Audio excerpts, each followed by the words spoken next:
అది ఎట్లా చేయాలి, ఇది ఎట్లా చేయాలి, అది ఎట్లా చేయాలి. నువ్వేం జుట్టు పీక్కోవాల్సిన అవసరంలా. దేవుడు నీకు సిద్ధపరిచినవన్నీ తగిన కాలం ముందు ఒకటొకటిగా నీకు అందేటట్టు దేవుడు తప్పకుండా చేస్తాడు. హల్లెలూయా. ఈ సంగతిని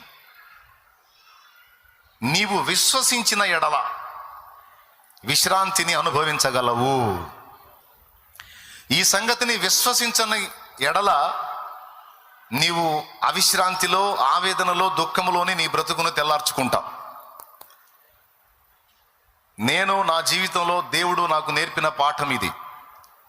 ప్రతి ఘట్టంలోనూ దేవుడు నన్ను అడిగే ప్రశ్న ఒకటే, నీవు నన్ను నమ్ముచున్నావా? నమ్ముతున్నా ప్రభు. అట్లయితే రిలాక్స్గా. ఎందుకు ఒత్తిడికి గురవుతున్నావు? ఎందుకు జుట్టు పీక్కొని ఆలోచించుకుంటున్నావు? అవసరంలా. శత్రువుని కూర్చున్న